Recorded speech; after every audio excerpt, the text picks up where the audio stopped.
What's up, everyone? Welcome back to Conflicts of Interest. This is episode 42, and I am the host, Kyle Lanslone.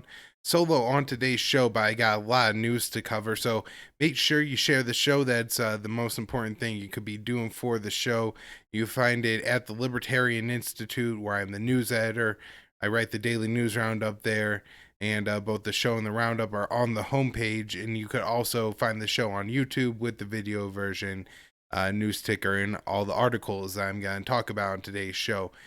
So do that and really appreciate it. You could also support the show, help the show out financially by getting your CBD products at Paloma Verde, PalomaVerdeStore.com. Use the promo code PEACE, PEACE.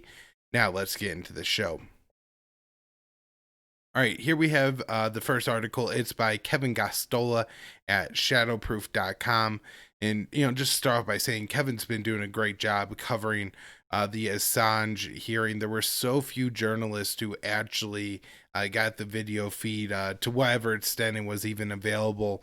And my understanding is Gosztola was pretty critical in anybody, especially anybody in the alternative media, actually having access to this trial to report on it at all. Other than maybe like Craig Murray, who actually showed up to the courtroom every day and was one of the, very few people who were able to attend that way. So he's absolutely critical. And his article here is, in closing arguments for Julian Assange's extradition, prosecutors cast WikiLeaks as a criminal enterprise. And so that's quite an interesting claim because from my position, and I'm sure pretty much everyone who listens to this show, WikiLeaks is a journalistic outlet that helps to liberate documents that our governments have no right to hide from us, in their crimes against us and our fellow men. And so here he opens up by saying that, it's been the policy of the Trump administration, and this is something I warned about early on when Trump was appointing people to like Pompeo to his administration, first as the CIA director, that they understood, or not understood, that it was their belief that WikiLeaks was a hostile intelligence agency and something that had to be combated. And it actually ends up in the United States counterintelligence strategy document that was signed by President Trump, saying that along with Russia, China, Iran, North Korea, Cuba, there were terrorist groups like hacktivists and leakers that were also of a concern. And so, that's kind of what you think the Trump administration's position is here on just WikiLeaks in general, is anybody who is exposing information about the government that the government doesn't want out, they're, villains and enemies that the U.S. has to combat.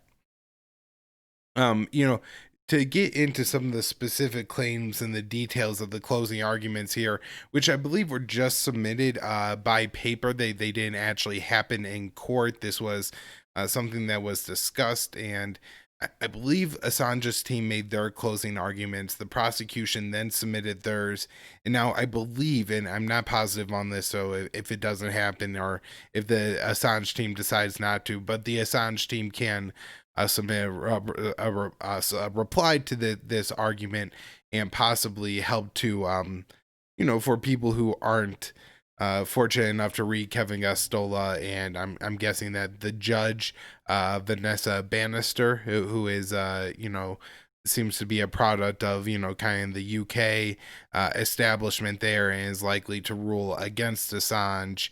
I'm guessing she doesn't read it, so hopefully she could be a little bit more informed. But they allege that WikiLeaks was, just trying to get mass indiscriminate threat of theft of documents. And they look at a list, I guess, that WikiLeaks had on their servers. And it was there was like a form, basically. And in that form, people were journalists working on a project would go on there and say hey, if anybody knows about these documents, this is something I'm working on. And so using this, they called it the most wanted leads list. They, kind of scaremongered and portrayed it to be oh, look here, good journalists don't put out lists of their most wanted documents, which isn't true. If you listen to whistleblowers like Daniel Ellsberg, our journalist, like the late Bob Perry. This is what they do. They pressure their sources for different information and stuff that they're looking for. So, in a journalistic sense, this is what WikiLeaks is doing. And so the U.S. government has no right to, as far as prosecute, all this is completely unconstitutional and violation of Assange's rights. But that this is kind of the scaremongering that they're using, and the problem is though is that apparently this wasn't even a list that like was put together by Assange, but was rather more of again like a forum or message board thing where people were able to post it publicly and say again, hey, I'm working on this, and you could help. Another thing is it mentions this 17-year-old who was from Iceland, Skigi, I guess was his name, Thorder's son. And they claimed that Assange encouraged this guy to break into, I believe, government computers and steal the information. Although Kevin Gustola points out here that this guy has a very troubled past, including the Icelandic Monitor reported in 2015 that he was sentenced to 3 years in prison for sexual violations against 9 boys. He abused one boy over 40 times over the period of 2 years when the boy was aged 15 to 17. Each was promised a payment in exchange, for sex.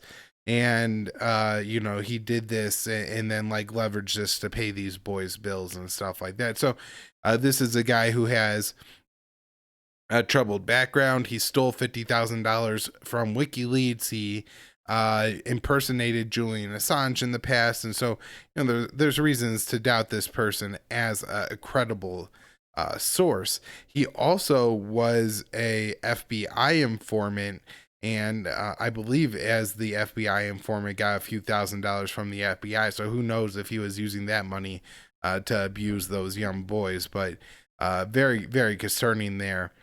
I think that's like most of the major points that were made in this article. If anybody's interested in, the full details on this closing argument, because I really didn't even see this reported almost anywhere else. So, go on Kevin Gustola to actually pull it together and talk about it. So, if you want more on it, you could look at this and, read the whole thing and find out what you want to know. But in reality, WikiLeaks isn't this hostile intelligence organization that's portrayed in these closing arguments, and Kevin Gustola does a great job of debunking, but I think I hit on the two main claims there. The next article I have is about Robert Kraft, and not necessarily about him, but the woman who ends up, I guess, being the victim of this whole scenario. So for people who somehow don't remember, Robert Kraft is the owner of the New England Patriots, and he's a very rich man. I believe he at least claims that he had his Super Bowl ring stolen by Vladimir Putin. So he's the kind of guy that could operate at those levels, right? But anyways, I mean, a couple of years ago, I was actually living in New England at the time. Robert Kraft was in Florida and went, I believe, to like a mall, like massage parlor, and went in there. He got I believe, I don't know what, a hand job. I don't know what the technical term is for it. It became known among some young men that I knew at the time of Robert Kraft. As the sexual innuendo there is pretty great. But, the trouble is here isn't that, this old man went and paid a little bit of extra money for his massage to get some sexual gratification along with, I don't know if he actually even got a massage, but hell, maybe his back hurt and he actually, wanted a massage for other reasons, but then, ended up getting that too. But when, the Department of Homeland Security got involved in this, they decided that, the business that was owned by a Chinese immigrant was actually a human trafficking operation. So, this was portrayed as like, they were bringing in like girls on, like what you would see in a TV show, like The Wire, where they come in like the cargo crates or whatever, and then they're funneled to these different massage parlors where they have pimps who beat them, and they're forced to give out sexual favors in return, or essentially a sexual slavery, right? Like people are abusing them and stealing the money they get. Well, in this case, it seems to be much more mundane, and there was some middle-aged women who were licensed, uh, masseurs were also sometimes, offering other sets to give for an additional fee. As far as it goes, Bob Kraft is, I don't know, getting close to 80, I think. And, this woman was middle aged. So, how, two people with combined over 100 years on this planet can't, decide that, a hand job's worth $50. So, here you go. I have no idea how much he actually paid. Um, but other people were like, other men were wrapped up in this as well, and I think three women here, and in what should have been, just this is the free interchange between people. They come in and, I mean, ruin the woman's business, right? I'm sure, she was able to, turn a profit, and maybe a little bit more of them. It had to pay on how much sexual stuff she was doing. She had her bank account froze. They took her passport. She was sentenced to a year of probation and 100 hours of community service, but she could pay a fine because of the COVID thing. And she also has to submit to an HIV test. And then she was also required to forfeit $20,000 to the police department, the $5,000 in bonds she posted, and then another $6,500 in fines and fees. And so overall, the person who, I mean, if there's any kind of alleged crime to begin with, where there's actually a victim, she would be the victim. Like, she's the person giving the sexual favors to rich people. Or at least in this case, Bob Kraft is a rich guy. I don't know about everybody else in this situation here. But she ends up having to pay $32,000, right? Like, how is that fair? How is there any justice here? It's really disgusting. It bothers me how, you have the state and a very powerful person like Robert Kraft, who, he suffered some embarrassment and everything. I think he's married to a young woman, so I don't know if he got really in trouble with his wife or anything like that, but you have just a situation here where the victim ends up being, the woman who gave Robert Kraft the sexual favor, but she's not the victim of Robert Kraft. She's a victim of the state. The Department of Homeland Security ruined her life, not Robert Kraft. So just another case of, why the state is so awful and does so many things it shouldn't do. I want to take a minute to talk a little bit more about the sponsor of the show, Paloma Verde. Paloma Verde is where I get my CBD products. I have some soft gels that I take, usually one in the morning. It's helped cut back on the number of headaches I have. It helps with a little bit of back pain I have. People tell me that it helps them take the edge off, especially, when we're in this time where either you're going to kill grandma or be locked up inside. And either way, I think most people feel a lot of stress during these times, even if, you're not very concerned about COVID, or you think, hey, I could lock down inside.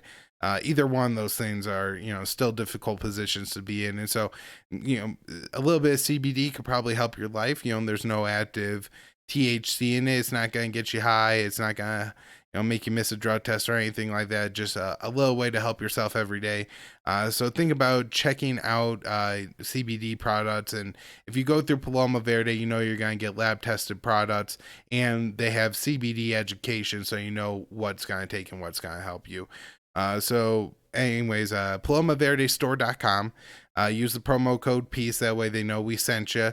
And you'll help the show out. You'll help out Paloma Verde, which is run by Carlos and his wife Vanessa. It's a small business. People have been impacted by COVID, but are, just doing their best to sell their product and try to help them out. So support Paloma Verde and support conflicts of interest. And let's get back to the show. The next article I have here is on the conflict in Nagorno-Karabakh. I've covered it on the show in the past, so I'm not going to go over all the details of the fighting. it seems to mostly have subsided with this Russian and possibly Turkish brokered ceasefire. So the fighting has come to an end. It seems that Azerbaijan was the winner as far as it goes. They were able to pick up some territory, and a lot of the territory was pretty critical.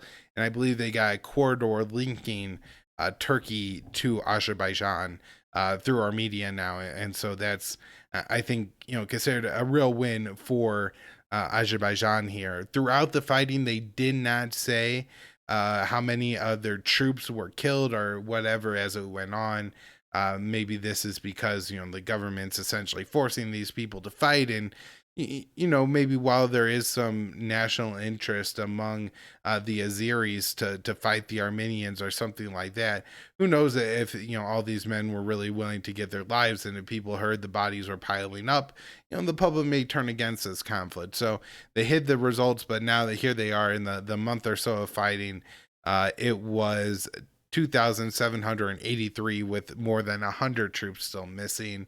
There are many more that died on the other side, and this also doesn't include civilians, but just to have an idea of how devastating, that conflict was over there. Many of these, young men end up dead.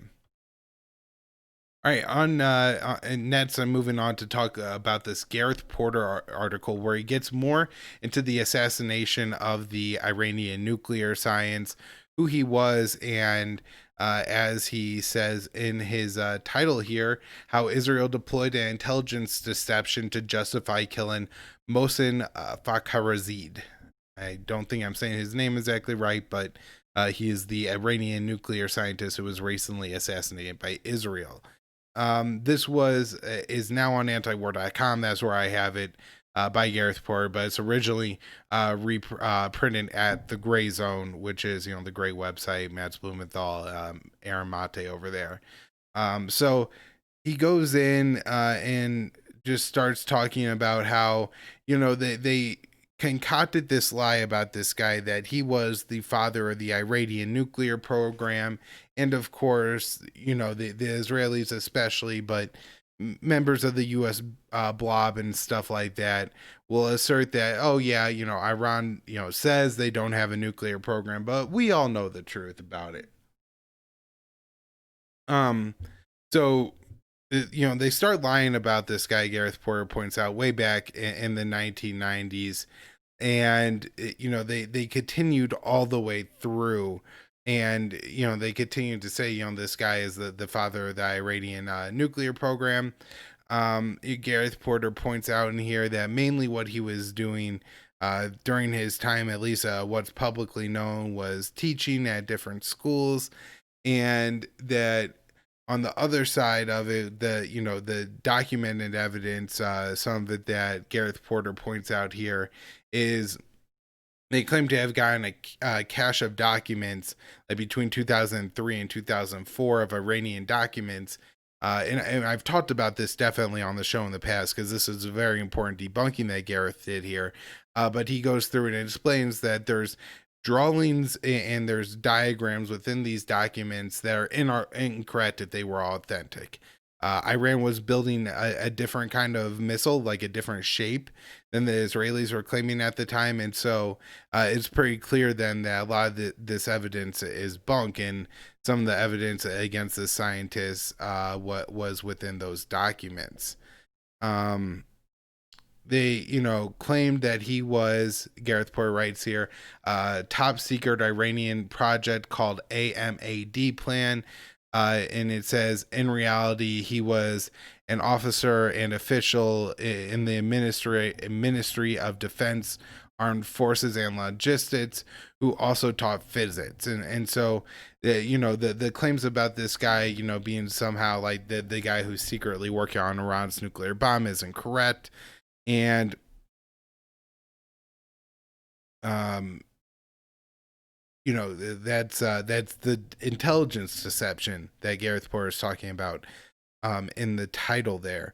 They've also used this kind of deception to justify assassinating other Iranian scientists in the past, and it's very disturbing how that has worked out. we're in the position now with Iran that even whatever this guy's role was, and it definitely doesn't seem like he was, secretly working on a nuclear bomb or was anywhere near as critical to Iran's nuclear program as Israel and the United States has made him out to be. He seems to have spent a lot of time in his career like teaching and academics, although, he was a member of the IRGC. So he's now dead, and again, it doesn't seem like in any way to really have major impact on, say, the advancement of Iran's nuclear program, just because Iran hasn't had a nuclear weapons program at least since 2003, and that's if they ever did.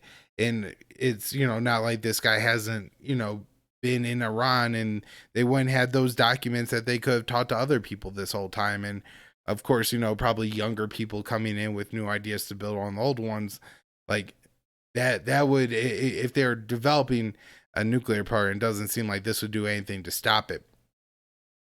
So not only is this assassination, ineffective if Iran was building nuclear weapons, which they're not, um, but this guy wasn't the villain that he's paying out to be.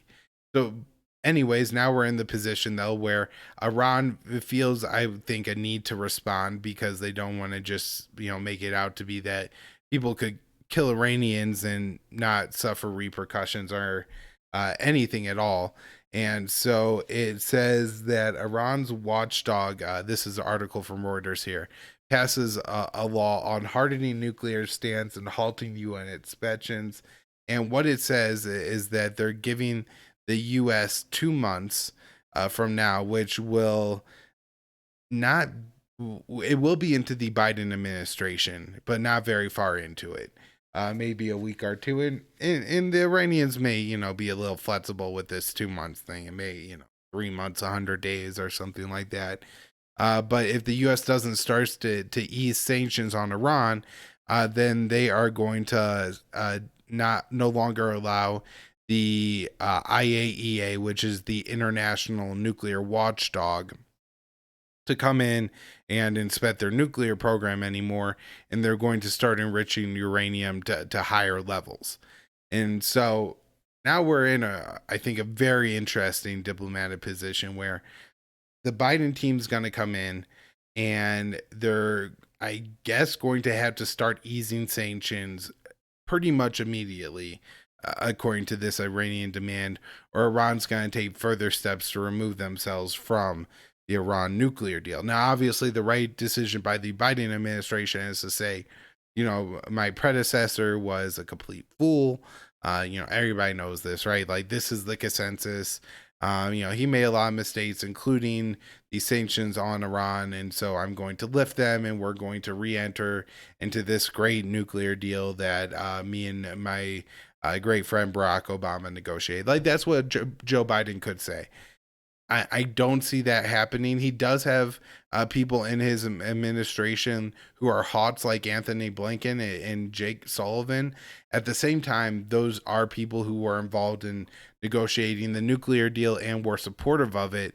And so even if they may, want to increase war in Syria, they may want to decrease the chance of war with Iran and get back into the deal. I think the problem is that Joe Biden's going to have to spend some political capital to do it. Unfortunately, some of the Republicans are absolute lunatics like Tom Cotton and Liz Cheney, who are going to say, oh no, senile Joe Biden's getting duped by the Persians and is walking us into a trap where the Iranians are going to have nuclear bombs and kill all of our Jewish friends. And oh no, isn't this the worst thing ever? And so I think that's going to be the scare narrative. And I unfortunately don't see Joe Biden, standing tall on this. But that being said, he did say that he is committed to returning to the nuclear deal. I have this article here by Dave DeCamp at antiwar.com, news.antiwar.com. Biden says he will return to Iran nuclear deal. And, he was recently asked about this, and apparently by Tom Friedman at the New York Times, and that Biden said, it's going to be hard, but he wants to get back into it. The problem is the U.S. is going to have to remove sanctions, and I think the U.S. is going to have to remove sanctions before Iran makes any steps, because Iran has now kind of laid down that their next plan is to kick inspectors out of Iran. This is a dangerous game. I mean, from the Iranian perspective, they may look at Saddam Hussein, Muammar Gaddafi, and Kim Jong Un and realize that one of the three hasn't been murdered, and hasn't had their country have a significant part of the population killed or displaced. And so the correct position here is to get nuclear weapons before you get nuked. But the Iranian government officially has a religious edict against nuclear weapons, so they may remain opposed to it and not see nuclear weapons, but just increase the amount of higher and higher enriched uranium that they do have, to maybe scare other countries with their breakout potential. I'm not sure what their goal of the brinksmanship here is, but that does seem to be the plan, to just kind of increase everything. To look into some of why this may be happening, there's an article here by the Daily Beast. And yeah, it's from the Daily Beast, and it is anonymous sources. So just want to say that up front, but it does seem to accurately reflect what's going on in the Trump administration right now. The article here is titled, "Trump tells Pompeo, go wild on Iran, just don't risk World War III." And that could be where we're at on this Iran situation, with the steps the U.S. has taken, adding more and more sanctions. It says here in the article, President Donald Trump may only have seen 7 weeks left in office, but he's given his top aides the green light to batter the Iranian regime. Anything that doesn't hazard a full-on war before Joe Biden is inaugurated. According to multiple U.S. officials familiar with the matter, in recent weeks, Trump has taken a more passive role in personally overseeing Iran policy for critical final months until inauguration. So they described Trump as checked out on the foreign policy issue. I'm not sure if that's true entirely. He does seem to have made some effort to get U.S. troops out of, say, Afghanistan, Somalia, and Iraq, even though it's not full withdrawals from those countries. It seems like he's still kind of paying attention, but he may not be paying attention on the Iran issue at all. The U.S. is just slapping on more and more sanctions, and then the assassination of the Iranian nuclear scientists, especially after the U.S. Or excuse me, not the U.S., but Mike Pompeo, rather, the U.S. Secretary of State, at a meeting with the Israeli Prime Minister Benjamin Netanyahu and Mohammed bin Salman, Crown Prince of Saudi Arabia. This is kind of the anti-Iran, axis of forces here, and probably the most hawkish American, Israeli, and Saudi on the Iran issue, all sitting down in a room together just before this guy was assassinated. Makes a lot of people to connect the dots and think that, hey, this was either green lighted or planned by the U.S. and Mike Pompeo, why he was in Saudi Arabia with Benjamin Netanyahu and Crown Prince Mohammed bin Salman. So, I think that's kind of where we're at on the Iran issue, where there's more damage going to be done to the U.S. Iranian relationship in the next 7 weeks. We're not done yet. I'm not sure if they're going to get more bold in the assassination of a nuclear scientist. I mean, they've carried out like the Stuxnet. That was the cyber attack on the Iranian centrifuges, where they were able to destroy a huge percentage of them. So we see something like that, or maybe trying to target more Iranian forces in the region. The last thing I want to note here, and I believe I mentioned this on the last show I did with Scott Spalding, who is an Iraq, Afghanistan war vet. It was great to talk to him. I really enjoyed the episode, so you should go back and listen to it. But it had been reported that an Iranian IRGC commander, I believe he was a 2-star general, was killed in a drone strike, I believe on the Iraqi side of the Iraq-Syria border, but out, in the desert there somewhere on one of the sides of the invisible line. It seemed possible there had been a lot of airstrikes carried out against Iraqi or Iranian bad forces in this region previously. Strikes against Qablib Hezbollah, where I believe prior to and after the assassination of Qasem Soleimani. And so this is something that isn't happening infrequently in Iraq, to have these strikes happen. But Iran says it's not true. So maybe this is an Iranian way to try to like decrease tensions and not feel as much pressure to react. But at the same time, it does seem that they are moving, more and more in the direction of increased hostilities. And while Biden taking office could help to relieve that pressure, it could, I think, at the same time make it worse. Next story I have here is from Dave DeCamp again at antiwar.com. U.S. pulling diplomats out of embassy in Baghdad amid heightened tensions. And so here's a place where we could, see that the tensions are higher, that the U.S. is moving their diplomats out of the embassy in Baghdad. I'm not sure if they're moving to other embassies or consulates within Iraq. I believe there's one in Erbil or somewhere in north in Kurdistan, or if they're maybe moved to somewhere else in the region or just coming back to the U.S. entirely. I mean, I'm not saying that it's great for the U.S. to have this massive embassy in the green zone of Baghdad. But if there are going to be Americans in Iraq, they should be diplomats. But I think most important as well we could take from this story is that that tensions are higher, and that the U.S. is at least somewhat concerned that maybe the embassy could be targeted, or just having more Americans out of the region are not in hot spots like this in case things do escalate with Iran. They're at that level of concern now. All right, a couple stories here on Afghanistan. The first is from Reuters. U.S. military to keep two larger Afghan bases after drawdown to 2,500. So, we're apparently going to have 2,500 U.S. troops. I'm not sure how many contractors that makes, and how many of those will be American or Afghan or other foreigners working for us. But probably around 10,000, I would guess.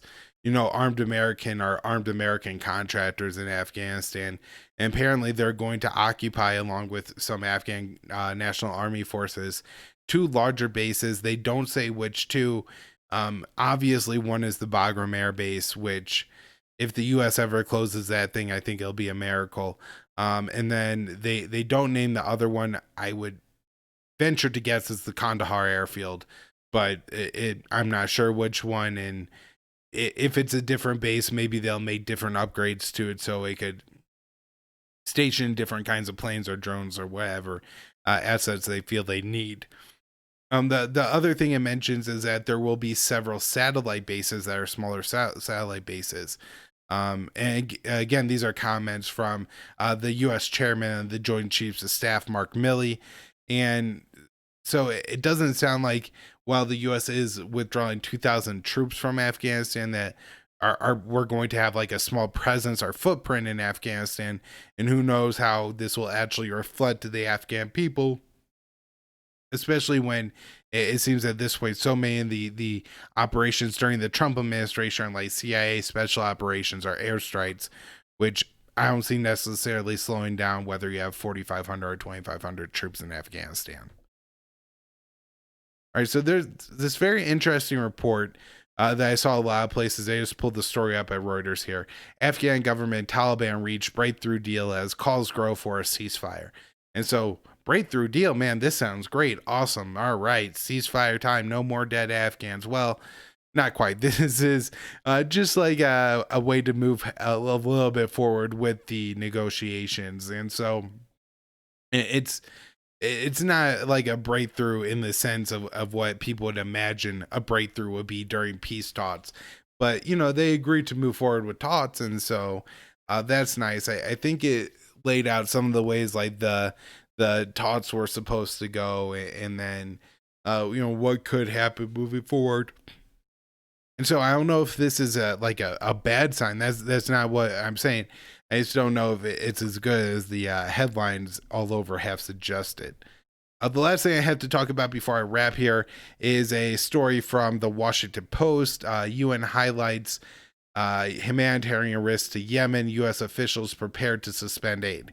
And so there's a concern right now that the U.S. and it's expected that the U.S. is going to label the Houthis, which are the government of the majority of the Yemen people. For the past 5 years, they've controlled northern Yemen and are called rebels, but at this point they're more legitimate the government than Mansour Hadi, who's the internationally recognized government of Yemen, is ever going to be. And so they're controlling northern Yemen, and the U.S. will claim that they're backed by the Iranians and that they're terrorists and all this, and really they're just people fighting back against Saudi Arabia, who's waging an aggressive war against them at this point.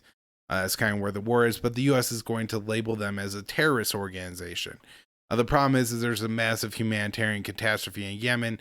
The Saudi war against the Houthis has destroyed bridges, hospitals, schools, funeral homes, every last thing you could imagine. They've essentially blockaded the country, so cholera runs rapid because they can't get chlorine to sanitize the water.